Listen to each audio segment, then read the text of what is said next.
ప్రభుపేట అందరికీ వందనాలు. Greetings to all of you in the name of our Lord. దేవుడి ఇంతవరకు ఈ సంవత్సరంలో మనల్ని తీసుకొచ్చి నడిపించాడు. The Lord has been helping us and be with us since the beginning of this year. పరిస్థితులు ఏమైనప్పటికీ ప్రభు మనల్ని స్థిరపరిచితో నడిపిస్తూ వచ్చాడు. Whatever may be the circumstances, but Lord is helping us and He is sustaining us like this. సంవత్సరం ఒక నెల మాత్రమే మనకు ఉన్నట్టు గడువు లెక్క. So if we see in this year we are left with only 1 month. అయితే ఇంకో సంవత్సరంలో ప్రవేశించబోతాం త్వరలో. Very soon we are going to enter into another new year. దేవుని వాక్యంలో మనం మరి ఆరాధనకు Before we enter into worship, యోహాను సువార్త 3వ అధ్యాయం, John's Gospel chapter 3. అందుకు తెలిసిన సుపరిచితమైన భాగము 16వ వచనం. Verse 16, this is very well known portion to all of us. అందరూ కలిసి చదువుకుందాం. యోహాను సువార్త 3:16. John 3:16, let's read all together please. దేవుడు లోకం ఎంతో ప్రేమించాడు కాగా ఆయన అద్వితీయ కుమారుడు పుట్టిన వాడిని విశ్వాసం ప్రతివాడు నశింపక నిత్య జీవం పొందినట్లు ఆయనను అనుగ్రహించెను. దేవుడు వాక్య భాగము దీవించి ఆశీర్వదించును గాక. May Lord bless this word. చిన్న ప్రార్థన చేసుకుందాం.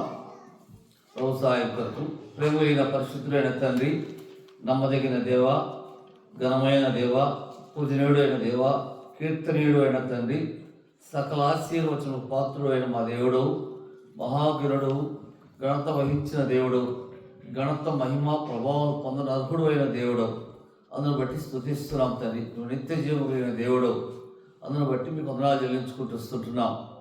ఉదయకాల సమయమున కర్మేల్ మందిరాన్ని బట్టి మీకు వందనాలు చెల్లించుకుంటూ వస్తున్నాం. మీరు ఏర్పరచుకున్న సంఘం ఎల్ఎస్ చర్చ్ కర్మేల్ ఆ రీతిగా ఆత్మీయంగా మా తండ్రి మరి పరిశుద్ధులను మీరుతో నడిపించిన దేవుడు, వారికి ముందర నేను నిలబడటానికి యోగ్యను కాను, అర్హత లేని వాడిని జ్ఞాపకం చేసుకున్న దేవా, మీ కృపతో జ్ఞాపకం చేసుకొని మీ సులువు చాటును మరుగుపరిచి మీ స్వరం నింపచేయమని ప్రార్థిస్తున్నాం. చీకటి శక్తులు, అంధకార శక్తులు దేవా మరి యేసు ప్రభు ఘనమైన నామములో బంధిస్తున్నాం. ఆవుల చుట్టూ అగ్ని ప్రాకారంగా ఆవుల లోపల అమ్మ తండ్రి మరి మీ మహిమతో నింపబడి తిరుగుబడిన ఆకాశాన్ని చూసి వాటికి మీ నారాయణ స్వరం విని సాగిలపడి నమస్కరించినట్లుగా సహాయం చేయండి. ఆ రోజు మొత్తం ప్రకటనలో యోహాను రాస్తుంటున్నాడు, నేను ఆయన చూసినప్పుడు చచ్చిన వాళ్ళే అని ఆయన పాల మీద పడుతున్నాని. నిజం మా తండ్రి, మీ స్వరూపం గొప్పది, మరి మీ మాటలు మీ స్వరం గొప్పది, మీరు అద్భుతమైన దేవుడు. కాబట్టి మీ స్వరం మేము ధ్యానించి ఆరాధించుకోవడానికి మాకు ఆశీర్వాదకరంగా దీవెనకరంగా చేయమని మీ మీదే ఆధారపడుతూ మేము చూస్తూ మీకు అప్పగించుకుంటూ లేఖన ఆధారంగా మీ స్వరం చేయమని యేసు ప్రభువును ప్రార్థిస్తున్నాం తండ్రి. ఆమేన్. దేవుని వాక్యం మనందరూ పరిచయమైన భాగం ఇది. This is very well known portion to all of us. దేవుడు లోకమును ఎంతో ప్రేమించెను. God so loved the world. కాగా ఆయన తన అద్వితీయ కుమారుడుగా పుట్టిన వానియందు విశ్వాసం ప్రతివాడును నశింపక నిత్య జీవం పొందినట్లు ఆయనను అనుగ్రహించెను. God so loved the world that he gave his only begotten son, that whoever believes in him should not perish but have everlasting life. ఇక్కడ దేవుడు లోకమును ఎంతో ప్రేమించిన అంటే అర్థం ఏంటంటే, so the meaning when it says God so loved the world is, అయితే యోహాను రాసిన మొదటి పత్రికలో ఒక మాట ఉంది, 2వ అధ్యాయం. In John's written epistle, 1st chapter, there is a verse. యోహాను రాసిన మొదటి పత్రిక 2వ అధ్యాయం, 1 John 2వ అధ్యాయం 15వ వచనం, 15.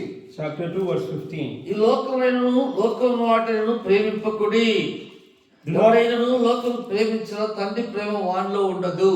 Do not love the world or the things in the world. If anyone loves the world, the love of the Father is not in him. అక్కడేమో దేవుడు లోకమును ఎంతో ప్రేమించిన మాట మనం చదువుతున్నాం. So here we are reading a verse saying that God so loved the world. ఇక్కడేమో అదే యోహాను ఇక్కడ ఏం రాస్తున్నాడంటే లోకమును వాటిని ప్రేమింపకుడి అంటాడు. And the same disciple John is saying in the other epistle, it says that do not love the world or the things of the world. అంటే లోకంలో ఉన్న వాటిని ప్రేమించకూడదు. So that means we should not love the things that are in the world. ప్రభువైన యేసుక్రీస్తు లోకంలో ఉన్న వాటిని ప్రేమించలే.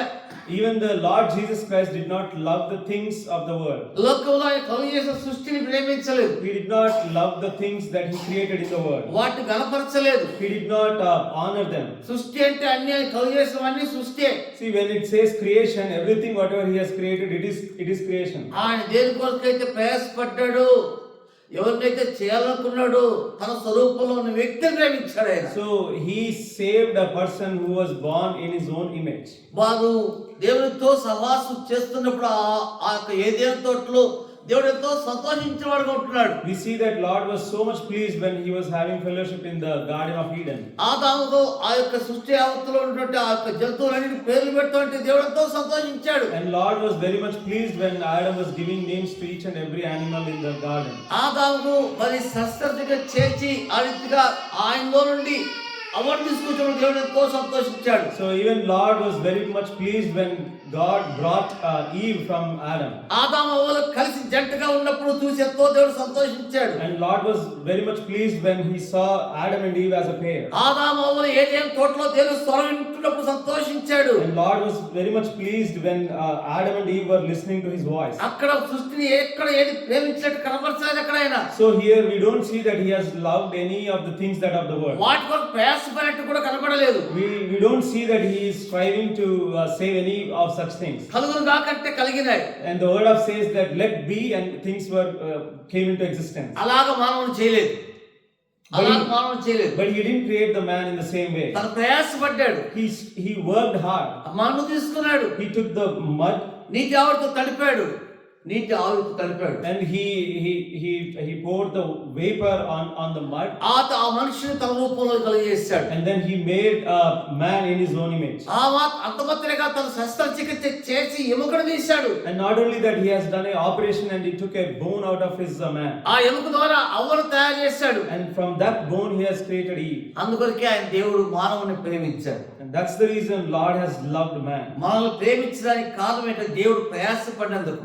The reason that He has loved is because He has worked and He has strived hard on us. ఒక కుమారుడు కుమార్తె తల్లి ప్రసవించిన తర్వాత, So let's say if a girl or boy is born, ఆ పెరిగి పెద్ద అయిన తర్వాత and when they are growing up, ఆ బిడ్డ కానీ ఆ కుమారుడు కుమార్తె కానీ సరైన రీతిలో మరి కోరుకున్న స్థానం రాకుండా వాళ్ళకి విరోధంగా తయారైనప్పుడు, so if the girl or boy when they grow up and when they are not in the desired state of parents that they are expecting them to be, ఆ తల్లి అంటుంది, and the mother says, 9 నెలలు నా కడుపులో ఉన్నప్పుడు ఎంత ప్రేమించాను నేను. I have loved you so much when you were in my womb for 9 months. నీ కొరకు నేను ఏ ఆహారం తీసుకున్నాను, ఎలా తీసుకున్నాను, నిన్ను నేను కాపాడుకోవడానికి నా కడుపులో తీసుకొచ్చాను.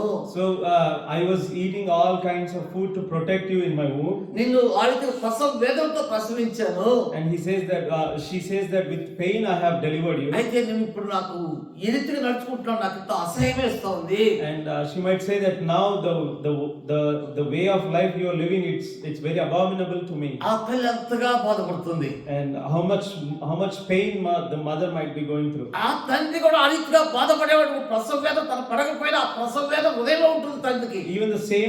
Even this case is same with the father also. Even though he does not have the same kind of pain, but still he will be going through the same agony. దేవుడు మనల్ని ఆ రీతిగా కలుగు చేశాడు, ప్రయాసపడ్డాడు. సులభం కాదు మానవుడు తయారు చేయడం. So it's not an easy thing to create a man. Lord has created us in such way. ఏ కొరత లేకుండా అధికారులు మొదలుకొని తలవరకు మొదలుకొని అధికారులు తయారు చేశాడు మానవుని. Lord has created us from the top of our head to the sole of the foot. He has created us everything. ఆ రీతిగా జీవాత్మ మనకి ఇచ్చాడు. And that's how He has given us the breathing spirit in us. ఆ రీతిగా అన్ని సర్వ హక్కులు మనకి ఇచ్చాడు. And He has given every right to us. దేవాక్యం 1:27-28 ఏముందంటే విస్తరించి లోపర్చుకోండి అన్నాడు. And in chapter 1 verse 27 it says that take control of all the creation that I have created. అందుకొరకే మానవుడు ఫ్లైట్స్ తయారు చేశాడు. The man has created aeroplanes. Steamers తయారు చేశాడు. He has created steamer. రకరకాల సైంటిస్టులు అయినారు. And many people became scientists. ఇప్పుడు మరి ఎక్కడికి చంద్రుని దగ్గరికి వెళ్తున్నారు. And even people are going to the moon. రకరకాల అద్భుతాలు చేయగలుగుతున్నారంటే the people are able to make so many wonderful things. మట్టిలో ఆ శక్తినిచ్చిన దేవుడు The reason is the power is given by God in that mud. ఆ మానవుడు తప్పిపోయినప్పుడు When that man has went astray, ఎంత బాధపడి ఉంటాడో దేవుడు. and how much pain might have God gone through. నా మాట వెనుక సాతాను మాట విన్నాడే. And God might have said that he is not listening to me but heard the voice of Satan. నేను ఒక చిన్న మాట చెప్పిన పండు తినొద్దని. All I said was only one simple thing, that you should not eat this fruit. ఎంత చేటు తెచ్చుకున్నాడు. And how much calamity he has brought upon himself. ఆధ్యాత్మికమైన పాపము. If you disobey the commandment, it is nothing but sin. అక్కడ యోహాను దేవుడు లోకం ఎంతో ప్రేమించినట్టాడు. ఆ ప్రేమల గురించి యోహాను మొదటి పత్రిక 4:7 ఒక మాట ఉంది, చదవండి. John 3:16 it says that God so loved the world, and the same John is saying 1 John chapter 4 verse 8. చదవండి ఉన్నా. దేవుడు ప్రేమ స్వరూపి. దేవుడు ప్రేమ స్వరూపి. ప్రేమ లేనివాడు దేవుని ఎరుగడు. కాబట్టి దేవుడు ప్రేమ స్వరూపి అయిన God is love. దేవుడి యొక్క ప్రేమ వర్ణించలేదు. So God's love cannot be explained, cannot be comprehensible. అక్కడ మానవుడు కలిగేసిన దేవుడే, And the same God who created man, ఇక్కడ ప్రేమించే దేవుడే. here even the loving is also by God. తప్పిపోయినప్పుడు ఆదాము దాక్కున్నాడు కానీ దేవుడు వెతుక్కుంటూ వచ్చాడు. When Adam went astray, when Adam was hiding, God was the one who came down to seek him. అక్కడ కూడా దేవుడి ప్రేమే కనపడుతున్నది. And even there also we see the love of God. వాళ్ళు దిగంబరంగా ఉన్నప్పుడు చర్మం వస్త్రం తయారు చేసి తొడిగించాడు వారికి. And when they were naked, Lord has prepared the clothes by skin and put on them. అది ఏంటంటే దేవుని ప్రేమలో కనబడుతోంది. And what does this represent? It represents the God's love. ఆయనే మొదట ప్రేమిస్తూ వచ్చాడు. And it says that he first loved us. ఆదాము అవ్వలే కాదు, Not only Adam and Eve, మనల్ని ప్రేమించాడు. and he has loved us also. Abraham తప్పు చేసినప్పుడు అబ్రహాం తిరిగి వెతుక్కుంటూ వెళ్ళలేదు దేవుని దగ్గరికి. When Abraham did a mistake, Abraham did not seek the Lord. ఆ 16వ అధ్యాయంలో దేవుని ఆజ్ఞ అతిక్రమించి 15వ అధ్యాయం చెప్పినప్పటికీ తప్పు చేశాడు Abraham. Even though Lord has told him what he's going to do with Abraham in chapter 15, but in chapter 16, Abraham started doing the wrong things. ఆ తర్వాత దేవుడే అబ్రహాం దేవుని దగ్గరికి పోలేదని దేవుడే అబ్రహాం వెతుక్కుంటూ వచ్చాడు. See, Abraham did not seek the Lord, but Lord sought him. అది దేవుని ప్రేమ.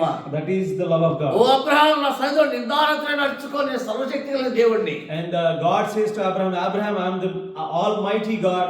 Walk worthy in front of me. ఎందుకు చెప్తున్న మాటలంటే The reason I am sharing all these things is దేవుని ప్రేమ లాంటిది. that is the love of God. Agape Prema. It is called agape love. వాళ్ళు ప్రేమించాడు ఆయన. He has loved us. ముగింపు వరకు ప్రేమిస్తానన్నాడు. He is going to love us everlasting until the end. అదే మనం చదువుకున్న గత దినాల్లో యోహాను సువార్త 13వ అధ్యాయం 1వ వచనం. And that's what we read in a couple of days back, John's Gospel chapter 13, 1వ వచనం. verse 1. తాను ఈ లోకం నుండి తండ్రి యొద్దకు వెళ్ళవలసిన గడియ తండ్రి యొద్దకు వెళ్ళవలసిన గడియ వచ్చినది. వచ్చని యేసు యేసు పస్కా పండుగకు ముందే ఎరిగిన వాడే. లోకమున తన వారిని ప్రేమించి అది ఇక్కడ ఏమైనా అక్కడ దేవుడు లోకం ఎంతో ప్రేమించాడు. ఎవరు ప్రేమించారు? ఇక్కడ లోకంలో ఉన్న తన వారిని ప్రేమించాడు. So in John chapter 3 verse 16 we see that God so loved the world, but in 13 we see that he loved his own people. ఎంతో ప్రేమించాడు. How much he has loved, అంతవరకు ప్రేమించాడు. and he has loved them until the end. కాబట్టి మనం పరిస్థితులు మన జీవితంలో మరి పాడైపోయినప్పటికీ ప్రేమించినాడు దేవుడు మనల్ని. So even though we went astray in our lives, still God has loved us. అలాంటి ప్రభువును స్తుతించాలా. And we have to worship such Lord. అక్కడ మనం చూస్తున్న దేవుడు ఆదామును దేవుడు అబ్రాహాముతో ఆ రీతిగా జరిగిన స్వాగతం మనం చూసాం. So here we see that what Lord has done with Adam and Abraham. ఇక్కడ చూస్తే దేవుని వాక్యంలో చూస్తే యేసు ప్రభు అంతవరకు ప్రేమించిన మాట రాయబడుతోంది. And here we see that until the end he had loved them. చూద్దాం రోమీయుల పత్రిక 5వ అధ్యాయం. Romans chapter 5. దేవుని వాక్యంలో చూస్తే 6వ వచనం. Romans 5 verse 6. ఏలయనగా మనం ఇంకా బలహీనమై ఉండగా క్రీస్తు యుక్తకాలన భక్తిలో కనుక బలహీనమైనప్పుడు కూడా ప్రేమించాడు. When we were still without strength, in due time Christ had died for the ungodly. ఆ బలహీనత ఎక్కడ తీసుకెళ్ళింది? And where has that weakness taken us to? భక్తితో తీసుకెళ్ళింది. And it has taken us to without the God's fear. అక్కడ రాయబడింది క్రీస్తు యుక్తకాలన భక్తిలో కొరకు చనిపోయాను. And here it says that in due time Christ died for the ungodly. బలహీనమైనాడు. And he became weak. ఆ భక్తిహీనుడు అయినాడు. భక్తిహీనుడుగా And he ఎదిగాడు. also became ungodly. కాబట్టి అలాంటి వారిని ప్రభు ప్రేమించాడు. So Lord has loved such kind of people. ఆయన మన కొరకే, బలహీనుల కొరకే, ఆ భక్తిహీనుల కొరకే లోకానికి వచ్చాడు ఆయన. Lord has come down to this earth to people like us who are weak and are also ungodly. అయితే అదే కాదు, 8వ వచనం. And verse 8. అయితే దేవుడు మన యందు తన ప్రేమను వెల్లడిపరుచున్నాడు. ఎట్లనగా మనం ఇంకనూ పాపంలో ఉండగానే క్రీస్తు మనకు చనిపోయాను. Verse 8. God demonstrates his own love towards us while we were still sinners, Christ died for us. బలహీనుడు భక్తిహీనుడు తయారయ్యాడు. See here, man became a weak and also ungodly. ఆ తర్వాత చూస్తే పాపిగా తయారయ్యాడు. And now we see his situation as a sinner. పాపంలో ఉన్నప్పుడు ప్రభు మన కొరకు వచ్చాడు. Christ has come to us when we were still sinners. పాపం నుండి మరణంలోనికి వెలక్కొనిపే ప్రభు రక్షించాలని ఇచ్చిన వాడే మరణమును తప్పించడానికి కొరకు ఈ లోకం మన కొరకు వచ్చాడు ఆయన. God has come down to this earth so that we don't go to death from sin, from the state of sin. So before we go even to the death, he has come down to save us. అంతే కాదు, అక్కడ 10వ వచనం రాయబడుతుంది. ఏలైనగా శత్రులమై ఉండగా ఆయన కుమారుని మరణం ద్వారా మనం దేవునితో సమాధానపరచబడిన ఎడల సమాధానపరచబడిన వారమై ఆయన జీవిత చేత నిత్యంగా రక్షింపబడతాము. Verse 10. For when we were enemies, we were reconciled to God through the death of his son. Much more having been reconciled, we shall be saved in his life, by his life. కాబట్టి భక్తిహీనుడు, So we were ungodly, బలహీనుడు, we were weak people, పాపి, we were sinners, శత్రువుగా తయారైనాడు. and they became enemies to the God. శత్రువును ప్రేమించిన వాడుగా ఉంటాడు ఆయన. But Lord is seen as a person who is loving even the enemies also. బలహీనమైన వ్యక్తిని దేవుడు ఎలా ప్రేమిస్తాడు ఒక ఎగ్జాంపుల్ చూద్దాం కల్లా. We'll see one example how a God is going to love a weak person, and then we'll enter into the worship. యోహాను సువార్త 5వ అధ్యాయంలోకి వద్దాం. John's Gospel chapter 5. యోహాను సువార్త 5వ అధ్యాయం. John's Gospel chapter 5. 5వ అధ్యాయం. దయచేసి మొదటి 4 వచనాలు మనం మార్చి చదువుకుందాం. మొదటి 4 వచనాలు మార్చి చదువుకుందాం. నేను మొదటి వచనం చదువుతాను, మన 2 వచనం చదవండి. 3, 4 కలిసి ఉన్నాయి తెలుగులో, అది చదువుదాం.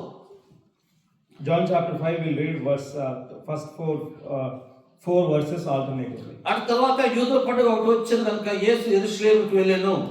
Now there is in Jerusalem by the sheep gate a pool which is called in Hebrew Bethesda, having 5 porches. ఇక్కడ 3, 4 కలిసి తెలుగు బైబిల్లో ఆయా సమయములకు దేవదూత కోనేట్లో దిగి నీళ్లు కదిలించుట కలదు. నీళ్లు కదిలింపడం పిమ్మట మొదటి ఎవడు దిగునో వాడు ఎట్టి వ్యాధి గలవాడేను బాగుపడును కనుక ఆ మంటపంలో రోగులు, గుడ్డివారు, కుంటివారు, ఊచకాలు చేతులు గలవారు గుంపులుగా పడి ఉండిరి. చాలు. నేను వాక్యం చూస్తుంటున్నాం. ఇక్కడ మనకు కనబడుతున్నది ఏమంటే బలహీనమైన వ్యక్తి. So here in the word of God we see that there is a man who is sick, or we can say he's a weak man. అక్కడ అందరూ ఉన్నారు, రోగులు ఉన్నారు, and there are many people, great multitude of sick people there. గుడ్డివారు ఉన్నారు, There are blind people, కుంటివారు ఉన్నారు, there are lame people, ఊచకాలు చేతులు లేని వారు ఉన్నారు, there are paralyzed people, గుంపుగా పడి ఉన్నారు. and there are great multitude of such people. ఒకరు కాదు, గుంపులుగా ఉన్నారు. So here it doesn't say that only few, but there are great multitude of such people. అందులో ఒకడు ఉన్నాడు, ఎవరంటే ఊచకాలు చేతులు లేని వ్యక్తి. And there is one person who's paralyzed with his hand. ఆయన అక్కడ ఎక్కడున్నాడంటే బెతెస్దా అనే కోనేరు దగ్గర ఉన్నాడు. So here we can see that he is at a place called Bethesda. Bethesda అంటే మర్సీ అని అర్థం. Bethesda means mercy. అంటే అక్కడ 5 మంటపాలు ఉన్నాయి దానికి. So here we see that there are 5 porches. 5 అనేది కృప అని అర్థం, గ్రేస్ అని అర్థం. So the number 5 represents grace. అయితే ఆయనకి ఏ కృప వర్తించడం లేదు ఆయనకి. So here no grace is being applicable to him. అక్కడ బెతెస్దా అంటే మర్సీ, కనికరం. అయితే ఆయనకి ఏమి కనికరించబట్టం లేదు ఆయన. So even though the place is Bethesda, but there is no grace being applied to him. అయితే అక్కడ 38 సంవత్సరాలు చెప్పబడి ఉన్నాడు ఆ వ్యక్తి. And he was there in such condition for 38 years. 38 సంవత్సరాల నుంచి అక్కడ ఉన్నాడంటే తన ఓపిక లేదా తన బలహీనత ఎవరు బాగు చేయలేని స్థితిలో అక్కడే పడి ఉన్నాడు. So imagine being there for 38 years means nobody was there to help him, and he was in such condition for 30 long years. ఐగుప్తు నుండి ఇశ్రాయేలు బయట తీసుకొచ్చిన తర్వాత when Lord has brought Israelites from Egypt. హోషేయ 11వ అధ్యాయం 1వ వచనం అనుకుంటా, చదవండి. హోషేయ Hosea chapter 11. ఒక్క నిమిషం. హోషేయ, దానియేలు పక్కన హోషేయ.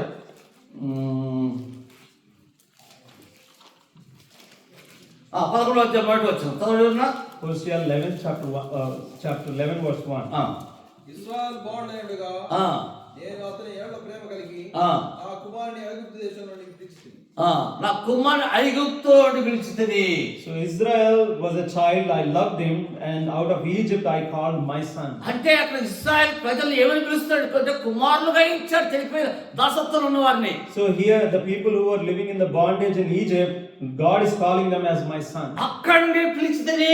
And he says that from there I have called my son. వారు కొన్ని సంవత్సరాలు బానిసత్వంలో ఉంటున్నారు. And many years they were living under the bondage. అక్కడ ఈ యొక్క భాగము యేసు ప్రభు కూడా వర్తిస్తుంది. అంటే కుమారుడు అంటే ప్రభువైన యేసు క్రీస్తు. So here the same phrase is also applicable to son Lord Jesus అయితే Christ. ఇక్కడ చెప్తుంది ఇశ్రాయేల్ ప్రజలకు చెప్తున్నాడు వాక్యంలో. But in this context it is referred to the children of Israel. అయితే వీరు బానిసత్వం బయటకు వచ్చినప్పుడు When they came out of bondage, Israel ప్రజలు Israelites, 40 సంవత్సరాలు ప్రయాణం చేసినప్పుడు after they traveled for 40 long years, 38 సంవత్సరాలు కఠినమైన 38 సంవత్సరాలు కఠినమైన ప్రయాణం. and out of those 40 years, 38 were very tough travel for them. ద్వితీయోపదేశకాండం 2వ అధ్యాయం 14వ వచనం. Deuteronomy chapter 2 verse 14. ద్వితీయోపదేశకాండం 2వ అధ్యాయం 14వ వచనం. చూడండి. మనము కాదేశ బర్నేలో నుండి Deuteronomy 2:14. జేరేదు ఏరు దాటి వరకు ఆ, అనగా యెహోవా వారిని గూర్చి ప్రమాణం చేసినట్లు ఆ, సైనికులైన ఆ మనుషుల తరము వారందరూ ఆ, సేవలో ఉండకుండా నశించు వరకు ఉమ్, మనం నడిచిన కాలము 38 సంవత్సరములు. ఉమ్, అంతేకాదు ఉమ్, వారు నశించు వరకు ఉమ్, సేన మధ్య నుండి వారిని సంహరించుటకు ఉమ్. యెహోవా బాహు వారికి విరోధంగా 38 సంవత్సరాలు చాలా మరి ఎంతో మరి వారు ప్రయాసపడుతూ వచ్చేట్టు రాయబడుతోంది. So here we see that 38 long years they were going through very tough travel time. వాళ్ళు తరిమినారంట వాళ్ళని ఇశ్రాయేల్ ప్రజలు తరిమినారంట వాళ్ళు. So we see that they were followed by enemies, కాబట్టి దేవుడు వారిని కాపాడుతూ వచ్చాడు. and Lord was protecting them. ఈ ఎన్ని సంవత్సరాలు పడి ఉన్నాడు అక్కడ? And how long this man was staying there? ఎన్ని సంవత్సరాలు ఉన్నాడు? 38 సంవత్సరాలు కొనేరు కాపాడి ఉన్నాడు. 38 సంవత్సరాలు. And even this man was also sitting there for ఈ 38 years. 38 సంవత్సరాలు కోనేరు దగ్గర ఉన్నాడు. 5 మంటపాలు కలవు. And there are 5 porches there. 5 మార్గాలు ఉన్నాయి. There are 5 ways there. అయితే ఆ మార్గాల్లో కూడా ఏ మార్గంలో కోలేని పరిస్థితిలో ఉంటున్నాడు. Even though there are 5 different ways, but still he couldn't able to go out of in any of those ways. అంత మాత్రమే కాదు, లేఖనాలను మనం గమనించినట్లయితే ఈ 5 అని చెప్పడానికి గుర్తు ఏంటంటే ప్రభువైన యేసు క్రీస్తు ఆ వ్యక్తిని రక్షించడానికి స్వస్థపరచడానికి వచ్చాడు. ఆయన మన కొరకే ఈ లోకంలో ఆయన స్వస్థపరచడమే కాదు మనల్ని విడిపించడానికి మోచించడానికి ఆయన గాయములు పొందాడు. So the number 5 signifies that he came down to this to save not only us but also to save us. He had taken 5 wounds on his body. ఆ యొక్క వ్యక్తిని 32 సంవత్సరాల ఉన్న వ్యక్తిని స్వస్థపరిచి పంపించాడు. So he has healed the person who was suffering for 38 long years, healed and sent him away. ఆయన మనల్ని స్వస్థపరచడానికి, మనల్ని బాగు చేయడానికి, మనల్ని మోచించడానికి, మనల్ని రక్షించడానికి, పాపం విడిపించడానికి శిలువలో 5 గాయములు పొందాడు. So even to save us, to redeem us, Lord has also taken or had 5 wounds on his body. అందుకే మత్తయి సువార్త 27వ అధ్యాయం ఒక మాట రాయబడి 35వ వచనం. మత్తయి సువార్త 27:35. Matthew 27 verse 35. 27:35. వారు ఆయనను సిలువ వేసిన పిమ్మట ఆ, చీట్లు వేసి ఆయన వస్త్రములు పంచుకొని సిలువ వేసిరి 5 గాయములు, సిలువలో 5 గాయములు పొందాడు. So on the cross of Calvary, he got 5 wounds. ఆ యొక్క 3 మేకులు అనగా 2 చేతులు 2 మేకులు, 2 కాళ్ళు కలిపి ఒక మేకు, So 2 hands got 2 nails and both the legs got another nail. So 3 మేకులు 5 గాయములు పొందినవాడు అనుకుంటున్నాడు. 3 nails and 5 wounds he got. ఆయన మన కొరకు అరిసిగా మన కొరకు సిలువలో గాయపరచబడినవాడు అనుకుంటున్నాడు. And that's how he has he died on the cross for us. యోహాను సువార్త 19వ అధ్యాయం John chapter 19 34వ వచనం. verse 34. యోహాను సువార్త 19వ అధ్యాయం 34వ వచనం. సైనికుల్లో ఒకడు ఆ సైనికుల్లో ఒకడు ఈటితో ఆయన ప్రక్కన పొడిచెను. ఆ వెంటనే రక్తమును నీళ్లును కారెను. ఈటుతో గొడవపడ్డాడు ఆయన. And he was speared on his side. కాబట్టి ఆయన ఆ 37 సంవత్సరాల వ్యక్తిని సులభంగా స్వస్థపరిచి విడిపించి పంపించాడు కానీ So 38 long years, the person who was saved very easily and he was sent out. అయితే మన కొరకు ఆయన సిలువలో ఆయన సిలువకు అప్పగించుకున్నవాడు ఉంటున్నాడు. But for us, he offered himself for us on the cross of Calvary. ఆ ఐగుప్తులను ఇశ్రాయేలు తీసుకురావడం ఒక సులభమై ఉండొచ్చు కానీ See, in a way we can say that Lord bringing out Israelites was a very easy task to him. అయితే లోకంలోని పాపం నుండి మనం వేరు చేయడానికి ఎంత శ్రమ పడ్డాడు. But he had gone through so much pain to redeem us from our sinful ఆయన situation. ప్రేమించిన చెప్పడానికి ఉదాహరణ ఏంటంటే ఆయన పొందిన గాయములు, ఆయన పొందిన హింస, ఆయన పొందిన అవమానము, ఆయన పొందిన సకల సిలువలో పొందిన అన్నిటిని బట్టి ఆయన మనల్ని ప్రేమిస్తున్నాడు. So we can say that he has loved us so much by the pain he has gone through on the cross and by the shame that he has gone through on the cross. So this says that he has loved us so much. కీర్తన 22లోకి వెళ్ళినట్లయితే Psalms 22 14వ వచనం, verse 14. నేను నీళ్ళ వలె పారబోయబడి ఉన్నాను, I am poured out like water. నా హృదయం నా అంతరంగమందు మైనం వలె కరిగి ఉన్నది. My heart is like a wax. ప్రభువైన యేసుక్రీస్తు సిలువలో ఎలా ఉన్నాడంటే పారబోయబడిన పరిస్థితి. So Lord Jesus Christ on cross, he seen like this. He Glass- seen like a glass- poured out water. గ్లాసులో నీళ్ళు గ్లాసులో ఉన్నంత బాగానే ఉంటుంది కానీ పరావిస్తే రూపం ఉండదు, నీళ్ళు మరి దొరకదు. See, as long as the water is inside in the glass, it has a shape. But once it is poured out, it doesn't have any shape. ఆయన చక్కని స్వరూపం కలిగిన వ్యక్తి, So even though he was very ruddy, ఆయన లేత మొక్క ఆయన, and he was a flower like a blossom, అంత మాత్రమే కాదు ఆయన మరి 10,000 మందిలో శ్రేష్ఠుడు. and he was bright and ruddy on 10,000. ఆయన తల మొదలుకొని అరికాలు వరకు వర్ణించబడినవాడు.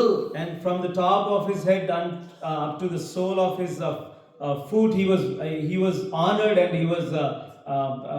he was glorified. అదే పరమగీతం 5వ అధ్యాయంలో మనం చూడొచ్చును. And in the same Song of Solomon chapter 13 we can see. ఆ రీతిగా ఆయన అలాంటి వ్యక్తి మన కొరకు నీళ్ళ వల్లే పారబోయబడ్డాడు. And such a man, he was poured out like a water for us. సిలువలో ఎముకలు విరిగిపోలేదు కానీ ఎముకలు స్థానం తప్పినాయి. So even though the bones were not broken on the cross, but they were dislocated on the cross. ఆయన చేతులు చాపి సిలువ వేసినప్పుడు ఒకవేళ భుజం షోల్డర్స్ ఒక ఎముకలు తక్కువ ఉంటుంది స్థానం. See, remember that the bones were not broken, but the bones might have definitely dislocated when his hands were stretched out. మామూలుగా సిలువ వేయలేదు ఆయన్ని. See, the death what he has received on the cross is not a simple death. అప్పటికే కొరడాతో 39 దెబ్బలు తిన్నవాడు ఉంటున్నాడు. He was beaten already by that time 39 times. కాళ్ళలో మేకులు కొట్టబడ్డాయి. And nails were hit into his legs. ఆ ఎముకలు స్థానం తప్పినాయి. And the bones were dislocated. ఆయన శరీరం మనకు అప్పగించుకున్నాడు. And he offered his body for us. మైనం వలె కరిగిపోయినాడు. He melted like a wax. ఎండిపోయిన చెల్ల పెంకు వలె అయ్యాడు. 15th verse 22:15 Psalm 22:15. Psalm 22:15. Psalm 22:15. Yeah. My strength is dried up like a potsherd. Yeah. My strength is dried up like a potsherd. నా నాలుక దౌడును అంటుకునింది. And my tongue clings to my jaws. ఆ రీతిగా ప్రభువైన యేసుక్రీస్తు అందుకే దప్పికొని ఉన్నాను అంటాడు ఆయన. And that's the reason he says that I'm feeling thirsty. అంతగా సిలువలో ఆయన వేదన పడుతున్నాడు. That much agony has gone on the cross. అక్కడ ఆదామును ప్రేమించడం వేరు, There, the loving Adam and even is different. అబ్రహామును ప్రేమించడం వేరు. Loving Abraham is different. ఈ 35 సంవత్సరాలు కోనేరు కడపడిన వ్యక్తి ప్రేమించడం వేరు. And the person who is staying there for 38 years, loving such man is different. అయితే మన కొరకు ఆ సిలువలో హింస పొందుతూ మనం ప్రేమించాడు. హింస పొందుతూ మనం ప్రేమించాడు సిలువలో. But the love he has shown for you and me on the cross is a completely different love. అందుకొరకు ఆయన అక్కడ నుండి కూడా 7 మాటలు పలుకుతున్నాడు. And even from there he is speaking 7 words. ఆ మాటలో ఒక చక్కటి మాట ఏంటంటే తండ్రి మీరు ఏం చేసినా వెలుగుని క్షమించు. And out of those 7 words, the beautiful word he has spoken, Lord, they do not know what they are doing. ఎవరు? Who are they? తీర్పు తీర్చేవారు కావచ్చును, తీర్పు తీర్చేవారు కావచ్చును, Maybe the people who gave the justice, అప్పగించేవారు కావచ్చును, or maybe the people who offered him, అవమానపరిచేవారు కావచ్చును. or maybe the people who put shame on him. అందరిని ప్రేమించి క్షమించు అంటున్నాడు. And he is loving all of them, and he says that, Lord, forgive them. కాబట్టి ఈనాడు మన జీవితాల్లో కూడా ప్రేమించాడు ఆయన. So today, even in our lives also, he has loved us. ఆయన మన కొరకే సిలువ వేయబడ్డాడు, And he went to the cross for you and me. మన కొరకే రక్తం కార్చాడు. He shed his blood for you and me. ఆ యొక్క ముందు స్వస్థపరచబడిన బాగు చేయబడిన వాళ్ళ కంటే ఆయన మన కొరకు చేసిన కార్యం చాలా గొప్పది. See, the people who were healed before, the task or the work he has done compared to us is much more greater than the one who received before us. ఆ క్రయం చాలా గొప్పది. The offering what he has offered is very great. సహోదర సహోదరి, దేవుని యొక్క వాక్య రీతి పరీక్షించుకున్నట్లయితే, So my dear beloved brother and sister, if we check ourselves against the word of God, మన జీవితంలో మనం కూడా ఎక్కడ కూడా యోగ్యులం కావు. so even our lives also, we were not worthy at any place. 30 సంవత్సరాల వ్యక్తి కంటే భయంకరమైన పరిస్థితి మంది. Even our condition was also very bad compared to the 38 years. ఆదాము అవ్వల కంటే భయంకరమైన వారు, We were very bad compared to Adam and Eve also. అబ్రాహాము కంటే భయంకరమైన వారు. And we were very worse than Abraham. ఈ పాపి అయిన మనుషుని And to such a sinful man, ప్రభువైన యేసుక్రీస్తు ప్రేమించాడు. Lord has loved. వారికంటే మనం ఎక్కువగా ప్రేమించాడు. And compared to them, he has loved us even more. అందుకని ముగిస్తున్నా సీమోను పేతురుతో ఒక మాట అన్నాడు. And at the ending, we'll see one more verse. He says like this to Simon Peter, Simon, Simon, నీకు ప్రాణం పెట్టినా, I have given my life to you. నువ్వు చేపలు పడుతుంటే నేను తీసుకొచ్చిన. And when you were catching fish, I brought you out. మనుషులు పట్టి జాగ్రత్తగా చేసిన. And I have made you to catch men for me. అంత మాత్రమే కాదు, Not only that, నువ్వు ఏమడిగితే సందేహం అన్ని నివృత్తి చేసిన. whatever the questions or doubts you had, I have cleared all of them. అయితే నువ్వు ఇప్పుడు మళ్ళా వెనక్కి వెళ్ళావు. But now you're going back again to fishing. నువ్వు నన్ను ప్రేమిస్తున్నావా? Are you loving me? నువ్వు నన్ను ప్రేమిస్తున్నావా? Are you loving me? నువ్వు నన్ను ప్రేమిస్తున్నావా? Are you loving me? సీమోనుతో అడుగుతూ వచ్చాడు దేవుడు. సీమోను అడుగుతూ వచ్చాడు దేవుడు. And this is how the Lord was asking Peter. ప్రభువైన యేసుక్రీస్తు సిలువ వేయబడ్డ మన కొరకు. ప్రభువైన యేసుక్రీస్తు మన కొరకు సిలువ వేయబడ్డాడు. Lord has been crucified for us, మనల్ని మోచించాడు, and He has redeemed us. విడిపించాడు, He has redeemed us. రక్షించాడు, He has saved us, దేవుని మన దగ్గరికి తీసుకొచ్చాడు. and He has brought us to His house. మార్గం కనపడినప్పుడు, And when we didn't see the way, అనేక మార్గాలు ఉన్నప్పటికీ even though there are many different ways, ఆయన నిజమైన మార్గం, సత్యమైన మార్గం, విమోచించే మార్గం, రక్షించే మార్గంలోకి తీసుకొచ్చాడు మనల్ని. He is the main way, and He has brought us to the salvation way, and He has brought us to the redeemed way. ఉదయకాల సమయం ఆయన ప్రేమను రుచించుంటే, So if you have tasted such love from God, ఎరిగి ఉంటే, if you know that love హృదయపూర్వకంగా with your wholeheartedness, మనం ప్రేమించి ఆరాధించాలి. we will worship and glorify our Father. ఆ రీతి ప్రభు సహాయం చేయాలి. May Lord help us to be.